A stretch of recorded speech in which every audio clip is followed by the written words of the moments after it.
¿Alguna vez te detuviste a pensar que la oración que repetís de memoria puede no ser lo que Jesús realmente dijo? No estoy hablando de una diferencia menor. Estoy hablando de que la versión que conocemos llegó a nosotros después de al menos 2 traducciones, del arameo al griego, del griego al latín, y que en ese camino algo se perdió. Algo que cambia por completo el sentido de cada frase. Hoy vamos a volver al principio. Al texto original en arameo galileo, el idioma que Jesús hablaba. Y lo que vamos a encontrar ahí no es la oración de alguien que suplica. Es el código de alguien que reconoce y actúa. Mi nombre es Jorge Delgado. Y antes de entrar al análisis pormenorizado, necesito decirte desde dónde vengo. La advertencia: antes de avanzar, establezco una aclaración necesaria. Este contenido es exclusivamente para conciencias preparadas. Si sos de quienes están aferrados a dogmas, si tu seguridad depende de la repetición literal de una doctrina básica, o careces de la voluntad para cuestionar lo que te enseñaron desde la cuna, este espacio no fue hecho para vos. La verdad convoca a solo a quienes están preparados para sostenerla. Estuve 7 años en el mundo del New Age. Maestro de Reiki, registros acásicos, meditaciones, canalizaciones. No lo hice por moda. Lo hice porque genuinamente estaba buscando respuestas. Hasta que en algún momento lo vi claramente. No era una paz real, era distracción temporal. Ni siquiera venía de un lugar real, o al menos eso sentía. Entonces decidí ir a la fuente. Fui a la Biblia. Y allí me encontré con Cristo, sin embargo tampoco me cerraban algunas cosas que veía allí. Había algo en el lenguaje que no me hacía sentido. Un Dios que amenaza, que castiga, que pone condiciones.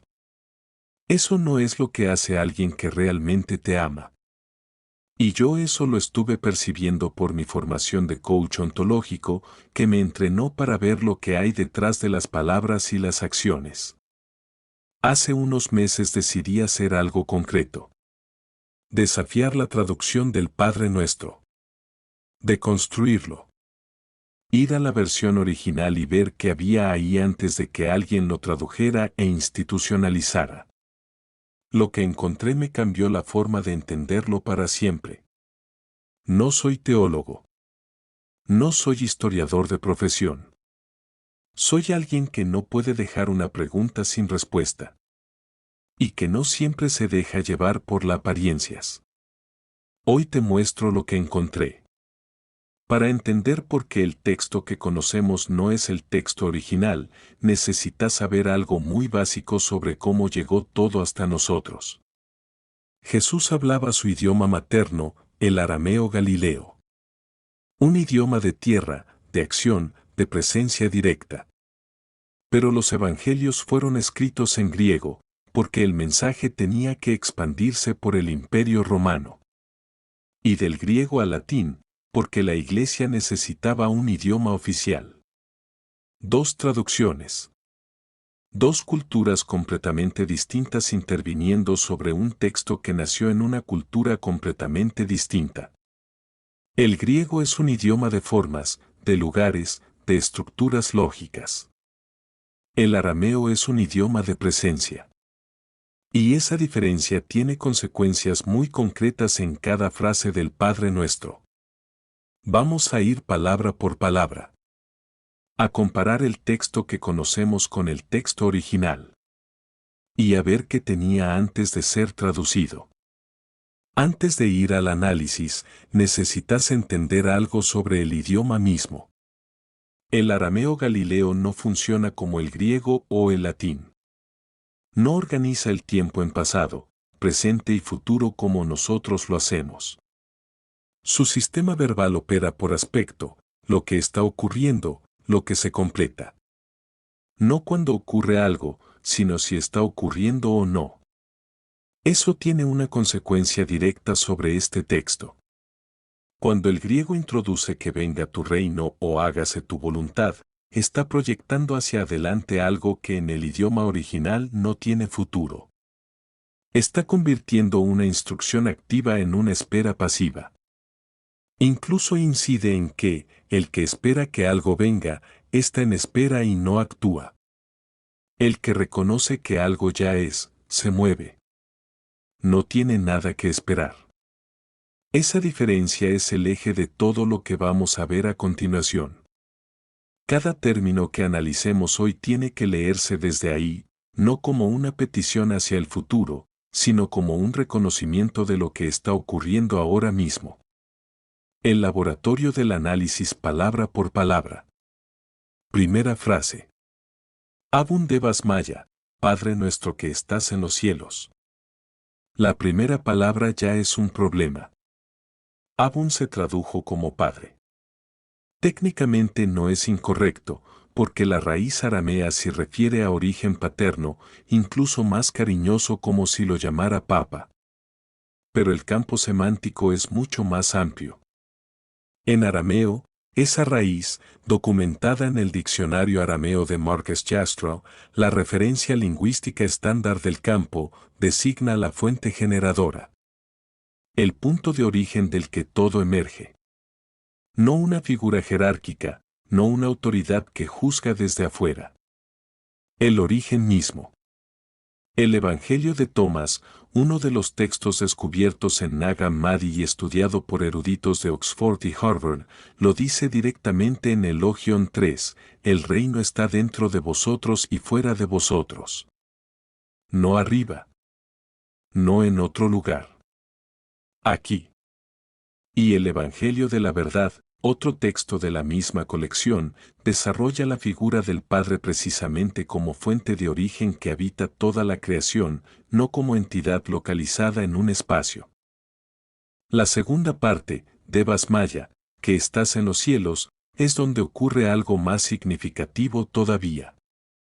La palabra aramea Smaya no describe el cielo físico con nubes. Los himnos de acción de gracias de los rollos del Mar Muerto, textos escritos en la misma época y el mismo contexto lingüístico que Jesús, la usan consistentemente para referirse a la totalidad de las dimensiones, lo visible y lo invisible, lo que se percibe y lo que sostiene la realidad desde adentro. No un lugar. Una presencia simultánea. En la tradición hebrea anterior, Dios aparece como rey y juez. Eso tenía sentido dentro de esa cultura.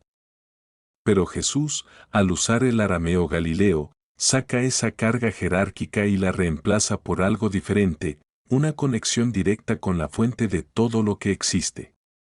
Cuando el griego tradujo esto, la lógica griega necesitó ubicar a la deidad en un punto físico y externo. Los cielos como lugar. No como presencia. No como origen que nos habita. Como dirección hacia la que mirar. Observen el movimiento. El texto arameo dice que la fuente está en todo lo que existe, en el aire, en la tierra, aquí.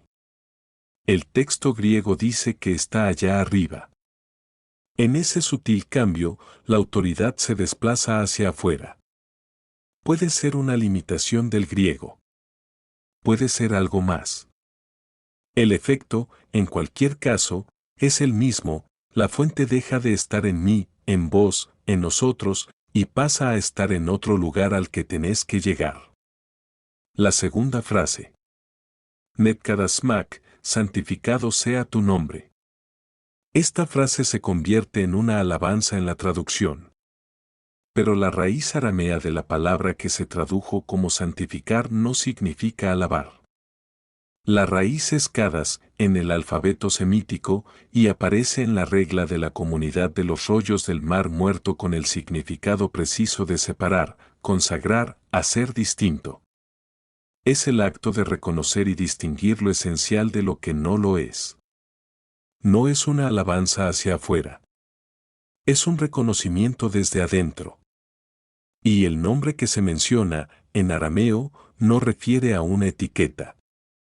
La raíz chema designa la presencia que sostiene y ordena la realidad. No el nombre de alguien. La esencia reconocible de lo que es. El Evangelio de Felipe, de la colección de Nag Hammadi, trabaja esta misma distinción explícitamente, diferencia entre el nombre como etiqueta religiosa y el nombre como reconocimiento de la naturaleza real del ser. No son lo mismo. En la tradición hebrea, esta idea ya existía como algo apartado y externo al ser humano. Jesús la traslada hacia adentro. La instrucción no es venerar algo de afuera, sino que la propia conciencia reconozca y distinga el orden de la fuente. Cuando el griego tradujo esto, la instrucción operativa muta en ritual de pureza exterior. Ya no es algo que haces desde adentro. Es algo que el sistema valida desde afuera. Algo se pierde en esa traducción. Y lo que se pierde, curiosamente, es siempre la capacidad de acción del individuo. La tercera frase es, Tite Malkutak, venga a nosotros tu reino. Esta es la deformación más llamativa de toda la oración. La palabra aramea Malkuta, traducida como reino, no describe un territorio ni un sistema político. El académico Gesa Vermes, uno de los traductores oficiales de los rollos del Mar Muerto en la Universidad de Oxford, documenta que en los textos de Qumrán, escritos en la misma época y el mismo contexto lingüístico que Jesús, esta palabra se usa consistentemente para designar soberanía activa y presente. La condición de un ser completamente unificado consigo mismo.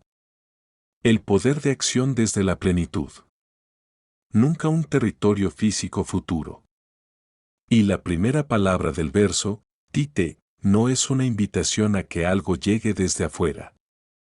Es la apertura del camino para que lo que ya es se manifieste. No esperar. Despejar. El Evangelio de Tomás lo confirma desde otro ángulo. En el Logion 113 dice que cuando los discípulos le preguntaron cuándo vendría el reino, Jesús respondió, no llegará esperándolo. No es algo que viene. Es algo que ya está. El griego tradujo esto como el tetoe basileia so. En la mentalidad imperial griega, Basileia es un gobierno con fronteras, leyes y súbditos. Y así la presencia activa se convirtió en una espera futura. Es llamativo que justamente en este punto, donde el arameo devuelve el mando al individuo, la traducción lo desplace hacia una espera futura. Si el reino es algo externo que vendrá, el individuo se convierte en un súbdito pasivo. La capacidad de acción se traslada hacia quien promete administrar ese reino. Puede ser casualidad. Puede no serlo. La cuarta frase es, Newesep-Yonak, hágase tu voluntad. Hágase tu voluntad es la frase que más se asocia con la resignación. Aceptar lo que viene sin cuestionarlo. Pero eso no es lo que dice el texto arameo. La palabra que se tradujo como voluntad, sepyona, no significa decreto ni mandato de un superior. Designa el deseo del corazón. La inclinación natural de lo que sos.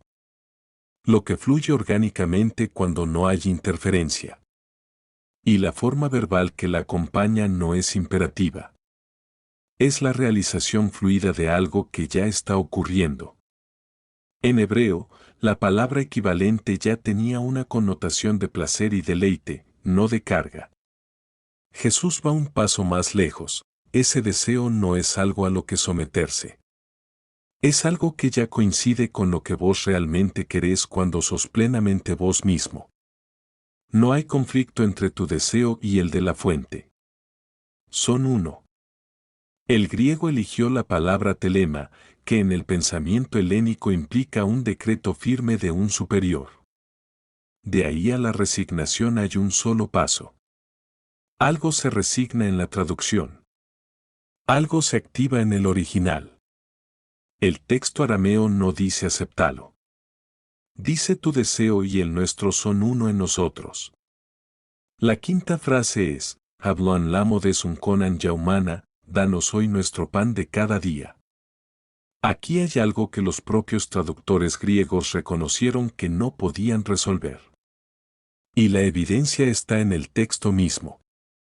La palabra aramea sunconan es el término más interesante de toda la oración y el más ignorado. Su raíz semítica apunta a lo que es adecuado para el propósito. No un excedente, no una acumulación. La medida exacta para lo que tenés que hacer hoy con lo que sos hoy. La diferencia con pan de cada día es enorme. El pan de cada día implica subsistencia.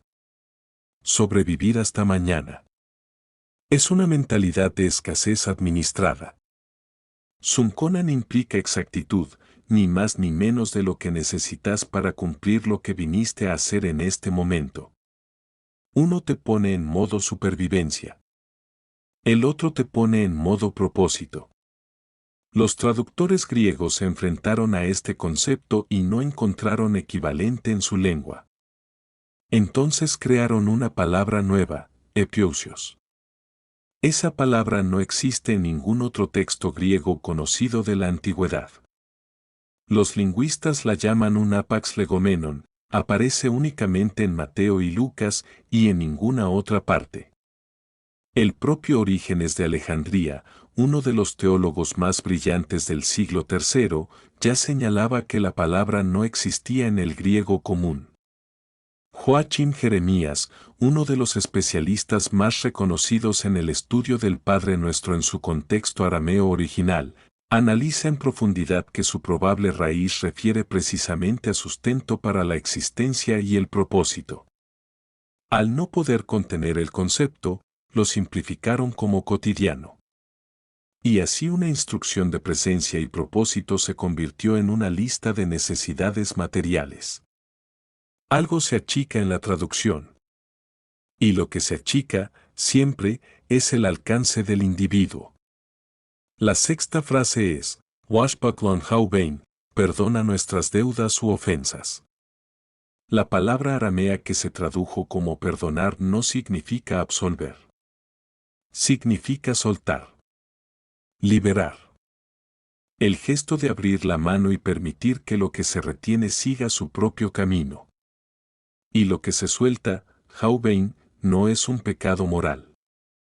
Es una deuda en el sentido operativo, un vínculo que mantiene al ser anclado al pasado. Un nudo en la red de las relaciones que drena la propia capacidad de actuar en el presente. Orígenes de Alejandría, en su tratado sobre el Padre Nuestro del siglo III, ya notaba que en distintas comunidades cristianas este verso se rezaba de formas diferentes, algunos decían ofensas, otros pecados, otros deudas, y que ninguna de esas traducciones capturaba exactamente el concepto arameo original, que él entendía como la liberación de las ataduras espirituales que impiden el movimiento libre del ser. El hebreo ya usaba la idea del perdón, pero en el ámbito de la absolución religiosa y judicial. Jesús la traslada al terreno del flujo vital. No es un favor moral que se pide. Es una acción de higiene existencial. Soltás el nudo para poder moverte. Cuando el griego tradujo esto como deudas morales y el latín lo profundizó hacia el pecado, la instrucción de liberación se convirtió en una súplica de clemencia. Llama la atención que la traducción haya convertido un acto de liberación en una carga de culpa permanente. El perdón no es un acto de bondad hacia otro. Es la liberación de tu propia capacidad de avanzar. Aquello que retenés te retiene con la misma fuerza. 7. Vela ta'alanel en yuna, y no nos dejes caer en la tentación. Esta frase tiene un problema conceptual grande en la traducción, implica que la fuente podría dejarte caer. Que la relación con lo divino es condicional. Que si no te portaste bien, te abandonan. Pero la palabra aramea que se tradujo como tentación no designa una seducción moral al mal. Designa el momento de máxima tensión, la encrucijada donde se pierde la claridad. La distorsión que provocan las apariencias cuando estás cansado o asustado. Y la construcción verbal no es una súplica de protección. Es una declaración, no entramos en la confusión, no permitimos que la visión se nuble. En la tradición hebrea, la prueba era un proceso de fortalecimiento del carácter. Jesús lo enfoca de otra manera, no como algo que te forja desde afuera, sino como algo de lo que mantienes la protección desde adentro. La lucidez frente a lo que distorsiona. El griego tradujo el concepto arameo como peidasmon, tentación. Y así el discernimiento se convirtió en miedo al fallo. ¿Realmente creen que la fuente de toda vida los somete a una trampa para verlos fallar? El origen entrega un mapa de discernimiento. La traducción entrega un escenario de amenaza. No juzgo la intención. Señalo el efecto. 8. El apatsan menvisa, y lebranos del mal. La última frase del cuerpo de la oración es donde la distancia entre el original y la traducción es más evidente. La palabra aramea visa tiene varios significados en el campo semántico del siglo I, malo, sí, pero también inmaduro, estéril, lo que ocurre fuera de su tiempo. Lo que no produce fruto porque no es el momento oportuno. El diccionario arameo de Marcus Jastrow, la referencia académica estándar del campo, documenta ese campo semántico completo. Y los rollos del Mar Muerto usan consistentemente este campo semántico para describir condiciones de acción inoportuna, no entidades personales. Y patsan, que se tradujo como librar, significa más precisamente apartar, desprender. Extraer la propia atención de una situación que la detiene. Jesús no está pidiendo protección contra una entidad externa. Está describiendo la sabiduría de reconocer cuando una acción es prematura. Cuando el juicio es inmaduro. Cuando lo que haces no va a dar fruto porque el tiempo no es el correcto. Cuando el griego instaló la figura de un maligno personal, la sabiduría temporal se convirtió en una súplica de protección contra un enemigo invisible. El mayor mal no es un demonio externo. Es la propia incapacidad de reconocer el momento oportuno de actuar. El original devuelve la precisión. La traducción instala el temor. Uno puede preguntarse a quién le conviene más cada versión. Mi conclusión de esta investigación es: recorrimos el texto de principio a fin. Y la conclusión es inevitable. El Padre Nuestro en su raíz galilea no es la oración de alguien que suplica. Es la declaración de alguien que reconoce. Que no pide permiso. Que no espera que algo llegue desde afuera. Que actúa desde la certeza de lo que ya es. Cada término que analizamos hoy tenía algo que la traducción perdió o modificó. La fuente se convirtió en un Padre lejano. El reconocimiento se convirtió en alabanza. La presencia activa se convirtió en espera pasiva. La unión de deseos se convirtió en resignación.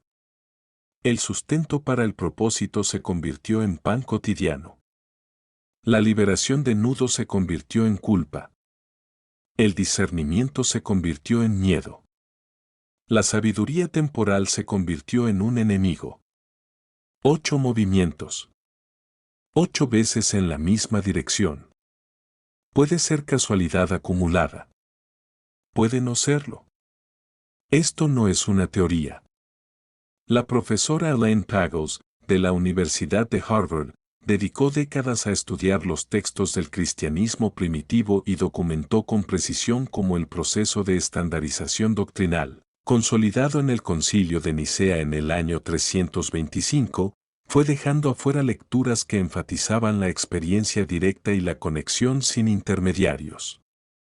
Los textos de Nag Hammadi, descubiertos en Egipto en 1945, son la evidencia material de lo que quedó excluido. Lo que sí es claro es esto: la próxima vez que escuches estas palabras, ya no las vas a poder escuchar igual. Soy Jorge Delgado. La investigación apenas comienza. Para terminar, quiero que escuches esto de una manera diferente. No como una oración que conoces de memoria, como lo que fue la primera vez, un hombre hablando a un grupo de personas en una ladera de Galilea, en su idioma, con sus palabras. Sin traducción. Sin siglos encima. Lo que vas a escuchar ahora es el arameo galileo. El mismo idioma. Los mismos sonidos. Y abajo vas a ver la traducción que construimos hoy juntos, para que puedas seguirlo. No te pido que lo analices. Te pido que lo escuches. Que por un momento te permitas estar ahí, en ese lugar, escuchando algo que se dijo una sola vez y que llegó hasta acá. Esto es lo que Jesús dijo. Nos vemos en la próxima. Abundi bashmaya, nefkadash shmak, tese malkusak, nehue tsevianak, aikan de bashmaya, afbahara. Lachman de sunkanan yamana, havlan yomadein. Washbuklan chavine aikana, dafhanan shbukan lechayvine. Ulo elan lanesiana, lachen atzel lan min bisha. Amén. El que quiera oír, que oiga.